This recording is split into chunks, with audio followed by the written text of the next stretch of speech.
Greetings, everyone. I trust you're all in high spirits and feeling wonderful today.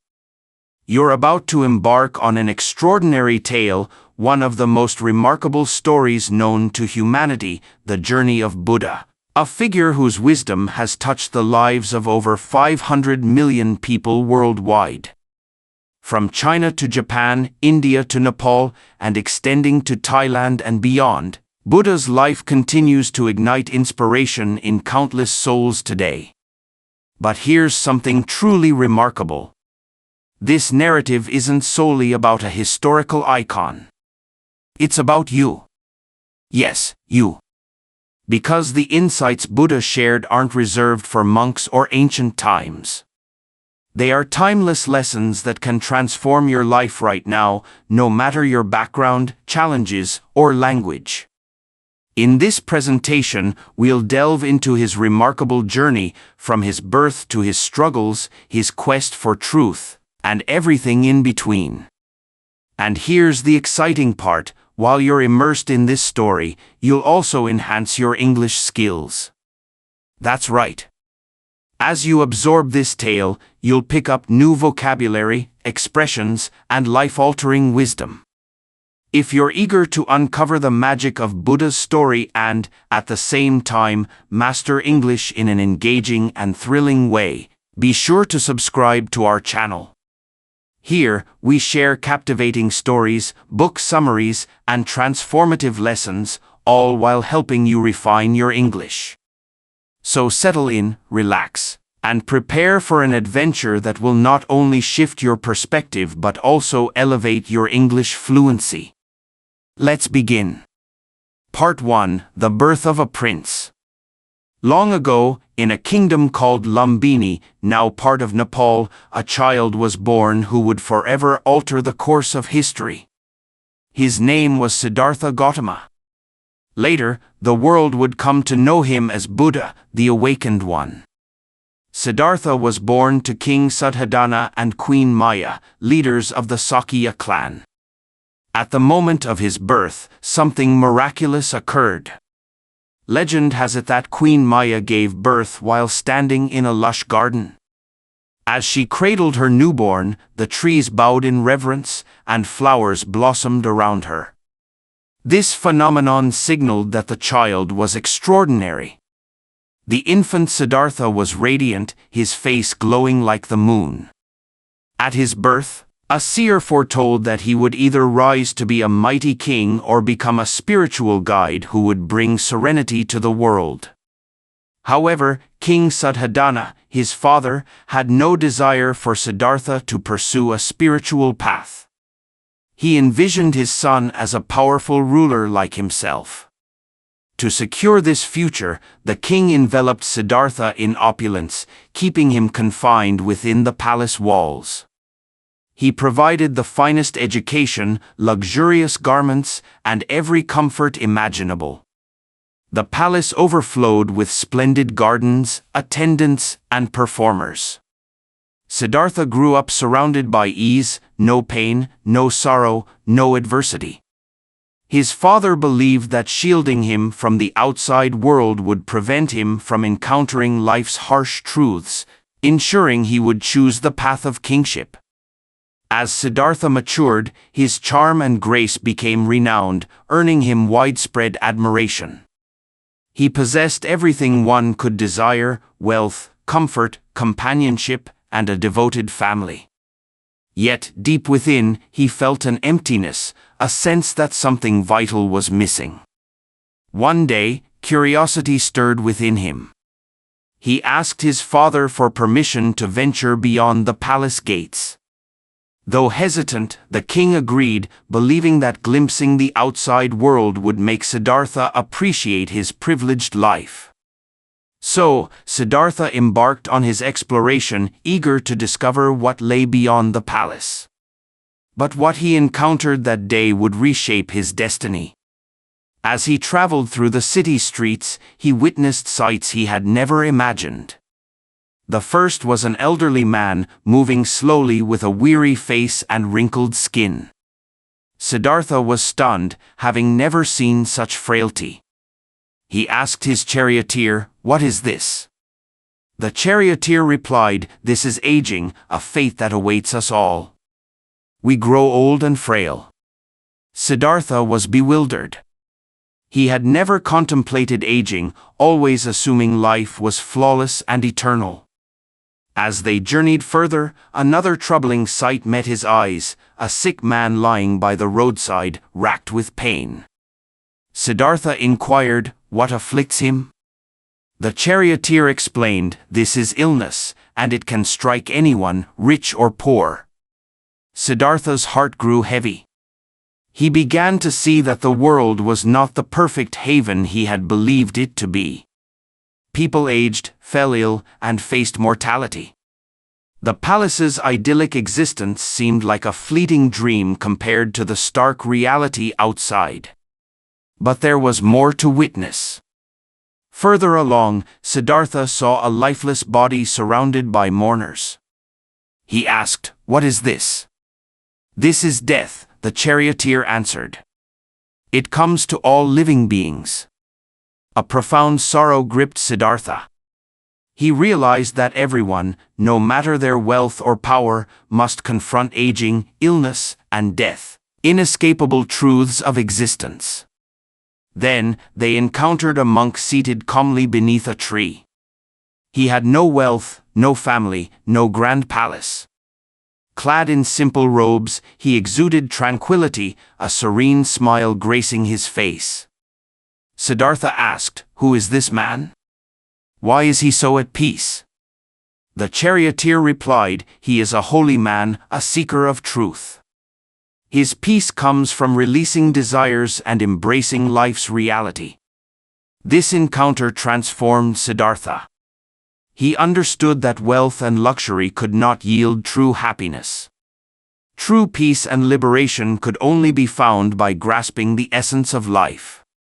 In that moment, Siddhartha made a monumental choice. He would leave the palace, his family, and embark on a quest to uncover life's truth, to understand the roots of suffering and the path to peace. Part 2: The Quest for Truth. After witnessing the harsh realities of the city, Siddhartha could no longer return to his life of extravagance. The palace, his father's kingdom, the comforts, everything he had known, now seemed meaningless. He realized life held far more than fleeting pleasures. He needed to uncover the truth that could conquer suffering. The sights of aging, illness, and death had stirred a deep awakening within him. Siddhartha felt compelled to find answers to life's profound questions. Despite having wealth, family, and love, it wasn't enough. He believed true happiness lay beyond the palace's confines. Yet, another weight rested on his heart. Siddhartha was married to Yasodhara, a remarkable woman, and they had a young son, Rahula. He cherished his family deeply. Yasodhara was not only his wife but also his closest confidant, sharing countless cherished moments. But as much as he loved them, he could not ignore the truths he had witnessed. The reality of suffering, aging, and death demanded answers. To find peace, he believed he must leave everything behind and seek those answers. One night, as his wife and son slept peacefully, Siddhartha faced a heart-wrenching decision. Though resolute, the choice was agonizing. Leaving his family was an immense sacrifice, but it was the only path to the truth he sought. Quietly, he slipped out of the palace, careful not to wake Yasodhara or Rahula. He couldn't bear the thought of them stopping him. He knew their love for him was profound, but he also knew he had to follow his calling. As he stepped beyond the palace gates, a heavy sadness enveloped him. He glanced back one final time at the life he was abandoning, but there was no turning back. By leaving, he became a renunciant, relinquishing all worldly ties in pursuit of higher truth. The pursuit of enlightenment. At 29, Siddhartha left his palace, traveling with only the clothes on his back. After days and nights of wandering, he arrived in a forest where he encountered ascetics, holy men who had forsaken material comforts to seek enlightenment. These ascetics believed truth could only be found through self-denial and hardship. They fasted for extended periods, endured discomfort, and meditated tirelessly. They thought suffering purified the soul, bringing them closer to spiritual awakening. Siddhartha joined them, adopting their rigorous practices. For years, he lived in extreme conditions, meditating for hours, barely eating, and pushing his body to its limits. He believed that denying physical needs would lead to ultimate truth. But after prolonged struggle, he had a revelation. Self-denial was not the path. His body grew frail, barely able to stand, yet his mind remained restless. Extreme suffering, he realized, led only to pain and exhaustion, not enlightenment. One day, weakened by hunger, Siddhartha collapsed near a river. A kind woman named Sujata found him and offered milk rice. Grateful, he accepted, and the nourishment revived him. He understood that balance, not extremes, was the key to peace. Extreme asceticism and indulgence were not the answers. Caring for both body and mind in harmony was essential. So, Siddhartha embraced a new approach. He realized that enlightenment stemmed from a balanced life, free from attachment to pleasures or pain. He journeyed to Bodh Gaya, where he resolved to sit under a sacred tree, now known as the Bodhi tree, and meditate until he found the answers. This was the defining moment of his life.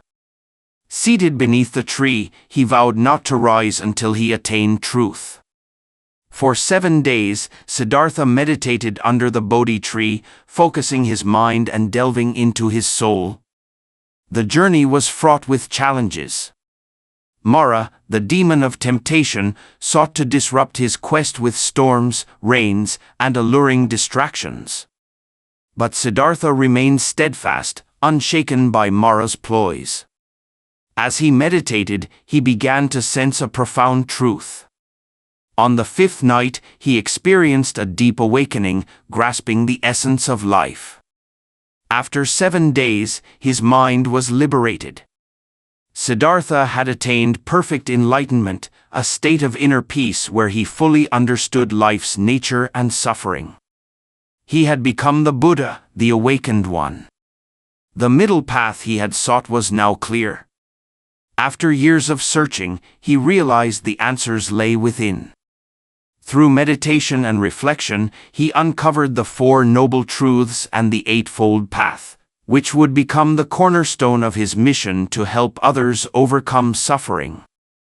The truth of suffering. Here are the core truths he discovered. Suffering exists. Life is filled with challenges, physical pain, emotional turmoil, aging, and death. No one, regardless of status, can escape these realities. Suffering has a cause. Desire and attachment fuel suffering. We crave wealth, fame, love, or possessions, and when these fade or fail, we suffer. Suffering can be overcome. By releasing desire and attachment, inner peace is attainable, not by fleeing the world but by transforming how we engage with it. The path to end suffering. The Eightfold Path offers a balanced, compassionate way to live. It includes right view, grasping the nature of life and suffering. Right intention, making choices rooted in kindness and wisdom. Right speech, speaking truthfully and compassionately, avoiding harm. Right action, acting ethically, avoiding harmful deeds. Right livelihood, choosing a path that causes no harm. Right effort, nurturing positive qualities and letting go of negative ones. Right mindfulness, staying present and aware of thoughts and actions. Right concentration, cultivating deep focus through meditation. The foundation of Buddhism. These principles became the bedrock of Buddhism. The Buddha believed anyone, regardless of background, could follow the Eightfold Path to find peace and liberation from suffering. It was a journey of personal transformation open to all. Buddha's first disciples. After his enlightenment, the Buddha knew he had to share his wisdom. He traveled to Varanasi, where he met 5 ascetics who had once shared his path of self-denial. Initially skeptical, they were struck by his radiant wisdom. As he spoke, they listened, captivated by his insights. He shared the 4 Noble Truths and the Eightfold Path, emphasizing balance over extremes. Gradually, they embraced his teachings, becoming the first members of his monastic community, the Sangha, dedicated to spreading his message. Buddha's compassionate nature. What set Buddha's teachings apart was not just their wisdom but his boundless compassion. He didn't merely share knowledge, he lived it, helping people transform their lives. From kings to paupers, he welcomed all, treating everyone with equal respect and guiding them toward peace. Buddha's family and the middle path. Though he left his family, the Buddha never forgot them. When Yasodhara and Rahula learned of his enlightenment, they were profoundly moved. Yasodhara, understanding his sacrifice for the greater good, joined the Buddhist community, embracing the path to inner peace. Rahula, too, followed his father's footsteps as a monk. As years passed, Buddha's teachings spread across kingdoms, touching diverse lives, rich and poor, men and women, kings and commoners. His universal message transcended boundaries, connecting with people through its simplicity and profound wisdom. His life exemplified the middle path, inspiring countless others to seek peace through mindfulness and compassion. The importance of meditation and mindfulness. The text ends here, so the rewritten version concludes accordingly. If you need the rest of the section rewritten or have specific additions, please provide further details. One of the most important aspects of Buddha's teachings was meditation. He showed the world that the mind, though filled with distractions and suffering, could be tamed through consistent practice. Meditation wasn't just a practice. It was the key to achieving true inner peace. Buddha himself meditated under the Bodhi tree for 49 days in the stillness of the night, refusing to leave until he had achieved enlightenment. During this time, he faced many temptations, including the demon Mara, who tried to shake his resolve. But Buddha remained firm, his heart and mind undisturbed.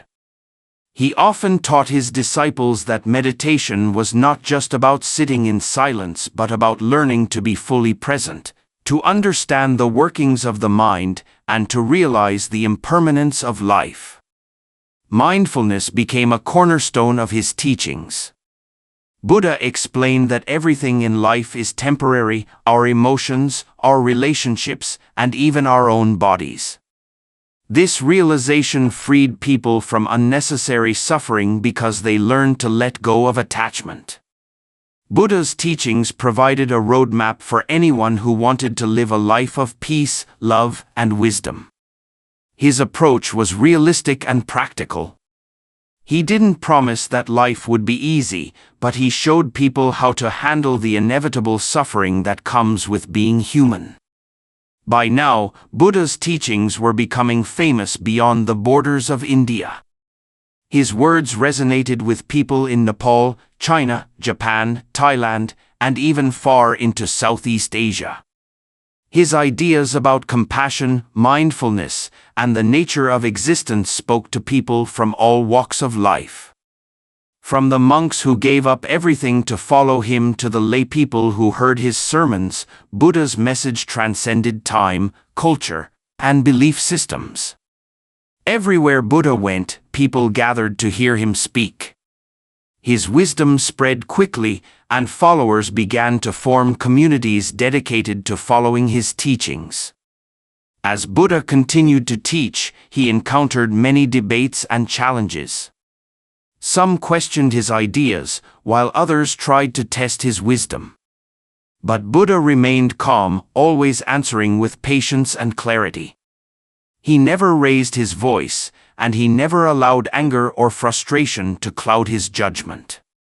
His final teachings before his death are some of the most powerful in all of Buddhist literature. Buddha spoke about the importance of impermanence, teaching that nothing in this world is permanent, including life itself. He encouraged his followers to live with awareness and to find the truth in their own hearts.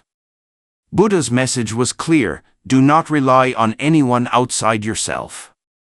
Seek the truth within. Part 3: The Final Journey and the Death of Buddha. As Buddha's life drew to its natural conclusion, he knew that his time was approaching. His body had aged, and the physical pain that comes with old age had begun to settle in. Yet, despite all this, he remained as calm and serene as ever, a true testament to the teachings he had shared for so long.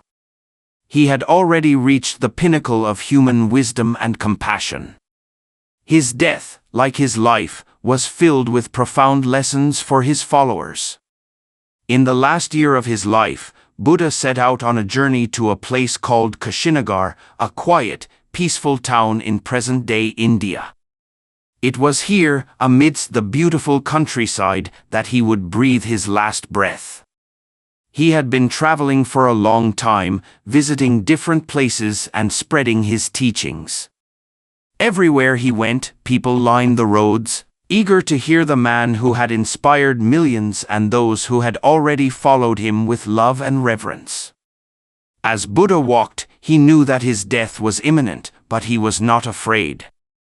He had already conquered the greatest fear of all, death itself.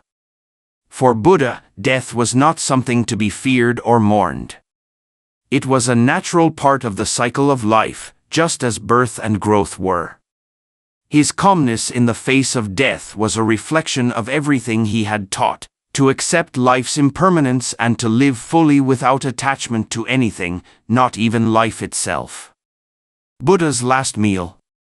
Before reaching Kushinagar, Buddha stopped in a village where he was offered food by a blacksmith named Kanda. The meal he was given, some texts say, was either poisoned or simply spoiled. Buddha, ever the calm and peaceful figure, ate it without any complaint, accepting it with gratitude. This meal caused Buddha severe stomach pain. But instead of reacting with anger or frustration, he taught his disciples one final lesson. Nothing in life is permanent, not even pain or sickness. He told them that physical suffering was part of life, but the mind could remain peaceful and unaffected if one practiced mindfulness and detachment. The poison from the meal eventually took its toll, and Buddha's physical condition worsened. His body began to show signs of severe distress, but his spirit remained steadfast and undisturbed. This moment was a final demonstration of the power of the teachings Buddha had shared with the world. No matter the external circumstances, we have the ability to remain peaceful within. Buddha's last words. As Buddha lay in his final moments, surrounded by his loyal disciples, his mind was clear and his heart was at peace. The final words that Buddha spoke were among the most profound teachings he had ever shared. He turned to his followers and, in his calm, serene voice, said, "Be a light unto yourselves. Strive on with diligence. You must work out your own salvation with diligence. Nothing in the world is permanent. All things arise and pass away. Your life is but a fleeting moment. Seek your own liberation. The truth is already within you." These words were a final call for his disciples and all those